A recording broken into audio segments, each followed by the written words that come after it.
Hey guys, how are you doing? I hope everyone is doing well today. Another experience that I want to share with you. I was watching a TED Talk video this morning. I can't remember the gentleman's name, but he was just talking about his experience with depression and how for many years he traveled the world speaking to different doctors in different countries and talking to people and just trying to understand, their experience with depression and what it is, what it means to them, and how they treat it. And it's a wonderful talk. If I could figure out how, I'll see if I can link, the video in the comments because it's a wonderful, wonderful discussion. But my experience in this is as I'm listening to this gentleman speak about his experience with traveling to these different countries and talking to these different doctors and people and having all of these experiences that led him to the knowledge that he's now sharing, I felt this incredible wave of jealousy wash over me. And I really don't like this camera angle, I'm sorry. So anyway, I felt this wave of jealousy, and the reason for the jealousy... I'm sorry, guys! That was beautiful. So I don't have a tripod. I guess I'll just show you. This is my phone stand right here. So I'm so sorry. I dropped y'all. Okay. That was great. Oh my goodness, my goodness. Anyways, so I love life. You gotta start where you are, guys. That's what I always say. You have to start with what you got and just roll with it. Bloopers and all, I don't even care. So hopefully y'all got a good laugh at that. I know I am. So anyways, I'm listening to this guy talk and I'm listening to his story. And I feel this incredible wave of jealousy just washing over me. And the jealousy comes from his ability to have traveled the world and talk to these people and have all of these experiences. And I've always wanted to do that.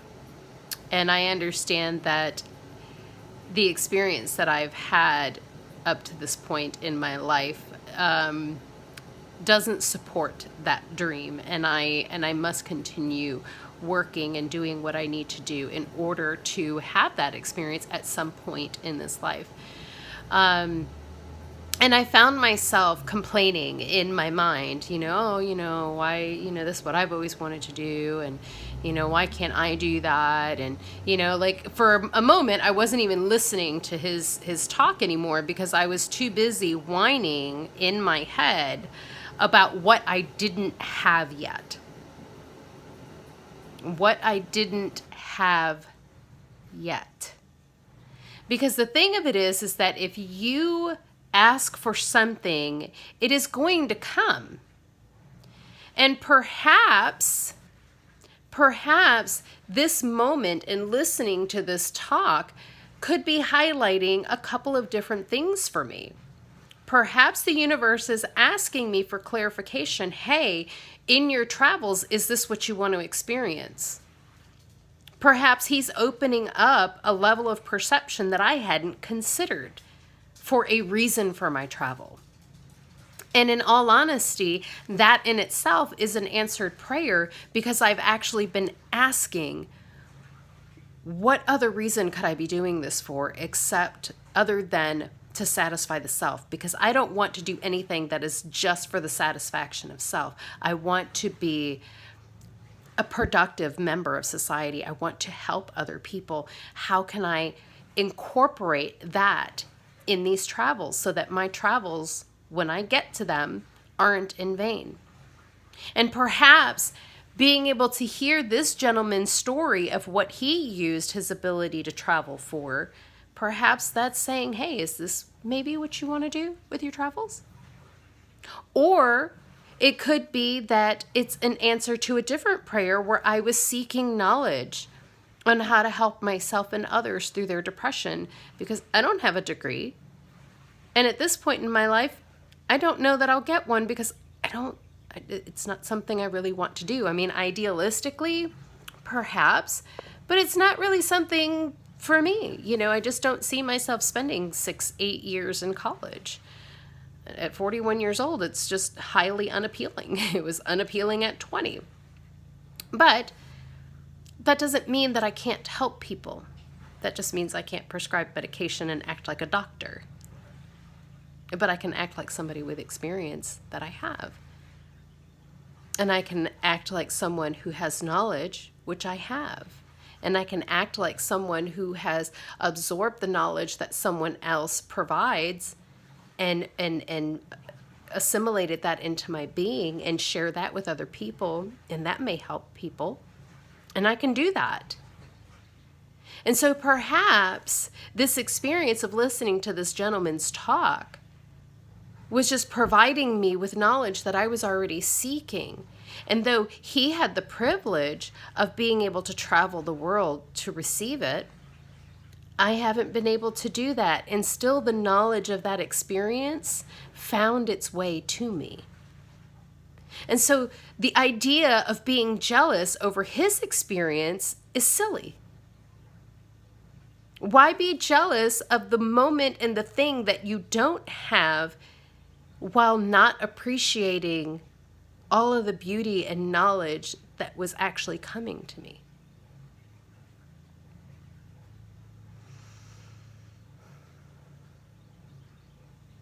I just have to sit in that for a minute.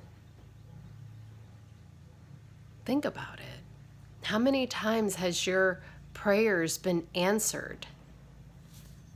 Sorry, I have a mess back there and I'm trying to hide it with my head and I don't think it's working very well, so I'm going to turn this way and please don't mind my messy living room. All right, yeah. I got a messy house, guys. It's okay. I live in it. I'm not going to... There we go. A little better. You don't have to see all my junk. I am human. I don't, just kind of off subject, I don't really subscribe to the whole house beautiful idea. I believe that homes are intended to be lived in, and we're messy.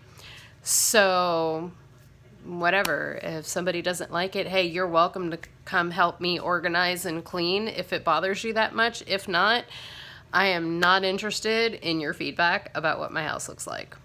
I'm just saying. That's freedom, guys. That's total freedom to just be okay with what it is and not worry about anybody who might judge, because honestly, most people, I know people that have tremendously beautiful homes and they have a member in their family that's a hoarder and you can't move through it. Outside, it looks wonderful. Inside, not so much. And that's not to judge anybody. That's just to give you the freedom to stop judging yourself because you think someone else is going to judge you, because it really doesn't matter. If you're comfortable in your home and like you're not hurting anybody, who cares? I mean, really, who cares? If it bothers you, then by all means do something. But like, don't stress yourself because you think somebody else is judging you. It doesn't matter. Anyways, so back to my original point. Yay for spider webbing. Woohoo. I do that sometimes. So be prepared, guys. Those moments will come. I may start with one subject and move off to something else, and that's okay. It's all good. And somebody needs to hear it, right? So back to this attitude of gratitude. Sometimes the things that we request don't come to us in the way that we were expecting, the way that we actually wanted it. And we can look at this in a couple of different ways. First of all, always be grateful that the information or whatever it is that you were asking for, you received. That's the first, and to me, in my opinion, the most important thing is being grateful that it is there and not being pissed because it didn't happen the way you wanted or didn't come in exact way that you wanted. So, like I said, this situation for me could be highlighting, hey, you wanted this information and you haven't had 20 years prior experience to travel, but you still need the information. So here it is. Thank you. could also be saying, hey, this is what this guy did with his travels. Is this what you want to do when you begin to travel? Clarity. Sometimes when things come to us in a manner that we were not expecting, the universe is saying, hey, this is what you said you wanted. Is this exactly what you wanted? If not, offer feedback. Hey, Spirit. Hey, universe. Hey, God. Thank you for my wonderful pack of tissues, but what I really wanted was a large box of Kleenex. Because all you asked was for a tissue, right? Here you go. That's not what you wanted? Oh, so give me some clarity and I'll give you what you actually wanted. Adding in the clarity. Another example, I have decided that I'm going to move and then I'm going to buy a house, and I have an idea of what I want this house to look like. And, you know, I have often recited in my requests, you know, when I think about it, you know, because I do take time intentionally to, my little rose bush is peeking over the window and saying hi to me. Apparently I need to go give them some attention today. Anyway, so, you know, one of the things that I've always said is I want my house to be nestled in the trees. And I had this vision of what these trees would look like, right?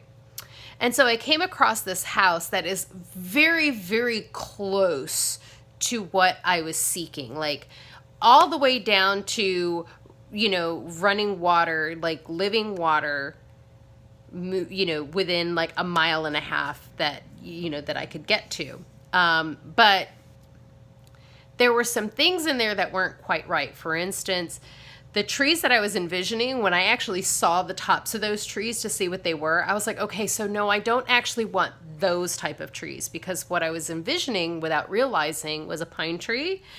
And as much as I love and appreciate pine trees, I don't want to deal with pine needles. I mean, I can deal with a couple of pine trees. I don't want a whole bunch of them. And this house had tons of them. And it was within a mile walking distance of running water, but that running water was behind other people's houses, so I didn't have access to it. Again, it's like, hey, this is what you requested. This is what I got for you. Is this really what you want? No. Okay, so now let's go back to the drawing board and say, okay, I don't want these types of trees. I'd rather have these types of trees. I want the house to be this particular size. I'd like to have this many bedrooms. I'd like to have this space for whatever reason. And I'd like to, you know, have water actually closer. You know what? A mile and a half is a little too far. It's not what I was thinking in my mind, but that's what I said. So again, don't be mad that things came in a way that you weren't expecting, because it could just be saying, hey, is this what you were looking for? Or do we need to go back to the drawing board and make some corrections? Spirit is asking you for clarification, not trying to insult you. Okay, so sit with that. Again, when it comes, just be grateful. Like, oh, thank you. You love me so much that even though I wasn't clear, you did your best to bring it to me anyway. Like, how loving is that? That's like, you know, you're like, oh, I think I might want some pancake. And your little 8-year-old who kind of has the idea of what pancakes are goes and tries to make you pancakes, and you get a lumpy, sloppy mess on your plate. It was the love behind it. It is the gesture. So just appreciate that. Like, don't get mad at the universe. The universe freaking loves you. God freaking loves you. Seriously, calm yourself and just be in a place of gratitude and say thank you for the love that is being given to you, even though it's not in the way you were expecting. So that's my word for today. I love you so much. I hope you enjoyed this video, because it's just been a little wacky and crazy. I know I've been a little long-winded, but hey, such is life, right? All right. Well, I love you all so much. I hope you have a wonderful, beautiful, happy day. And thank you so much for sharing in this space with me. Thank you for being here. I wish I could, in some way express to you how full my heart is that I am able to create this space for us, and that you're willing to come into this created safe space and share in these moments with me. Oh my gosh, it just fills my heart with so much joy. I love you so much. Mwah. Bye, guys. And I'm not going to drop it again. Here we go. All right.